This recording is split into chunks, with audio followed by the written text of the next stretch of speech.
अभी 2 दिन पहले ही रेड लाइन पर यात्रियों को बड़ी दिक्कत का सामना करना पड़ा था जब मेट्रो ट्रेन 51 मिनट लेट आई थी। और ये कोई पहली मर्तबा नहीं है, इससे पहले भी कई बार मेट्रो में इस प्रकार की दिक्कतें आई हैं, चाहे वो रेड लाइन हो, ब्लू लाइन हो या येलो लाइन हो। इसकी एक बड़ी वजह यह है कि ये तीनों लाइनें दिल्ली की सबसे पुरानी लाइनें हैं और अभी इनमें आधुनिक तकनीकों का इस्तेमाल नहीं हुआ है। लेकिन इसके अलावा मेट्रो में कई दिक्कतें जो होती हैं, इसका सीधा सीधा खामियाजा यात्रियों को भुगतना पड़ता है।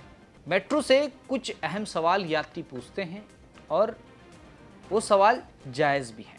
आज मेट्रो रिपोर्ट में बात करेंगे कि यात्रियों को क्या दिक्कतें होती हैं अगर मेट्रो कभी देरी से चले या किसी तकनीकी खामी की वजह से देर हो जाए, तो मेट्रो के यात्रियों को किन किन परेशानियों से गुजरना पड़ता है। आज मेट्रो रिपोर्ट में इसकी बात करेंगे। नमस्कार, आप देख रहे हैं दिल्ली तक, मैं हूं आपके साथ विजय नेगी। 2 दिन पहले अभी रेड लाइन पर आपने देखा कि यात्रियों की भीड़ स्टेशन पर मेट्रो का इंतजार कर रही थी, लेकिन मेट्रो बड़ी देर तक आई ही नहीं। तकनीकी खामी की वजह से यात्रियों को काफ़ी दिक्कतों का सामना करना पड़ा। ऐसे में कई यात्रियों का पारा भी चढ़ गया था। लेकिन ये कोई पहली मर्तबा नहीं है, बहुत बार देखा गया है कि यात्री इस तरह की मुसीबत से गुजरते हैं और यात्रियों का बार बार ये सवाल रहता है कि अगर कभी इस तरह की टेक्निकल कोई प्रॉब्लम आती है तो मेट्रो उन्हें पहले से ही क्यों नहीं बता देता है, यानी यात्रियों को मेट्रो क्यों नहीं बता पाता। अगर मेट्रो वक्त रहते यात्रियों को बता दे कि मेट्रो में आज इस तरह की तकनीकी खराबी आई हुई है, इसलिए मेट्रो परिचालन में वक्त लगेगा या समय लगेगा या अविलंब आएगा, तो यात्री पहले ही किसी दूसरे साधन से यात्रा कर लेगा ताकि उसका वक्त बचे।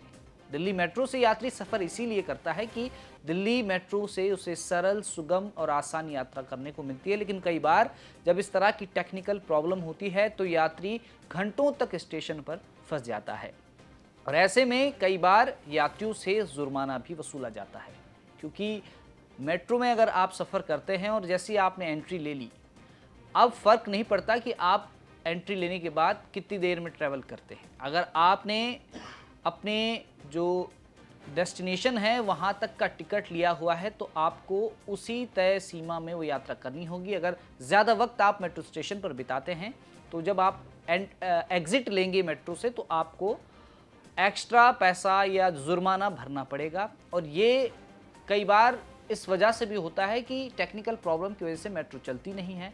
यात्री बड़ी देर तक मेट्रो स्टेशन पर मेट्रो का इंतज़ार करते हैं और ऐसे में इसका खामियाजा यात्रियों को ही भुगतना पड़ता है। वहीं यात्रियों का ये भी सवाल है कि रात भर अगर मेट्रो की मेंटेनेंस होती है तो सुबह आखिर ऐसी खराबी क्यों आ जाती है। अक्सर सुबह मेट्रो सेवा शुरू होते ही या उसके कुछ ही देर बाद किसी लाइन पर मेट्रो सेवा ठप हो जाती है। ज़्यादातर सिग्नलिंग सिस्टम में खराबी या OHE ट्रिप होने के कारण ऐसा होता है। ऐसे में सवाल ये उठता है, जब रात भर सभी लाइनों पर मेंटेनेंस का काम चलता है तो फिर सुबह सर्विस शुरू होते ही लाइन में खराबी कैसे आ जाती है। ऐसे में मेट्रो के मेंटेनेंस को लेकर भी कई सवाल उठते हैं। हालांकि मेंटेनेंस के काम के लिए DMRC को बहुत कम समय मिलता है। 4-5 घंटे के अंदर कई किलोमीटर लंबी लाइन का मेंटेनेंस करना होता है और ये 4-5 घंटे में मुमकिन नहीं हो पाता। ऐसे में रात में ही खराबी की वजह पता लगाना मुश्किल हो जाता है। वहीं मेट्रो में खराबी आने के बाद यात्रियों को न केवल ट्रेनों के लिए लंबा इंतजार करना पड़ता है बल्कि ठसाठस भरी ट्रेनों में धक्के खाने पड़ते हैं। इसकी वजह यह है कि अगर किसी मेट्रो स्टेशन पर यात्री मेट्रो का इंतजार कर रहे हैं और लंबे वक्त से मेट्रो आई नहीं है तो वहाँ पे धीरे धीरे स्टेशन पे यात्रियों की भीड़ लगनी शुरू हो जाती है और इस स्थिति में कई बार मेट्रो स्टाफ और मेट्रो कर्मचारी मेट्रो का जो प्रवेश द्वार है उसको भी कई बार बंद कर देते हैं ताकि भीड़ की स्थिति पैदा ना हो। लेकिन हर स्टेशन में भीड़ लग जाती है तो जब भी कोई पहली मेट्रो आती है विलंब के बाद तो वो भरी हुई आती है। ऐसे में यात्रियों को इस दिक्कत का भी सामना करना पड़ता है।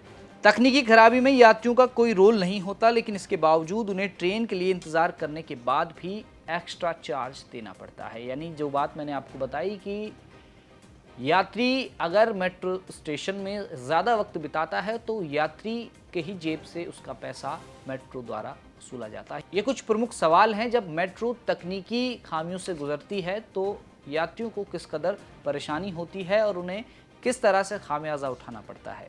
ये सवाल डीएमआरसी से पूछे गए हैं, पूछे जा रहे हैं अब।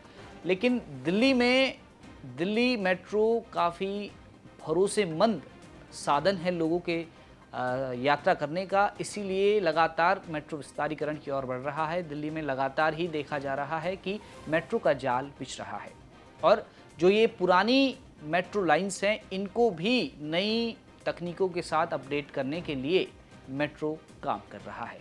फिलहाल आज की मेट्रो रिपोर्ट में इतना ही। दिल्ली की तमाम खबरों को देखने के लिए आप देखते रहें दिल्ली तक।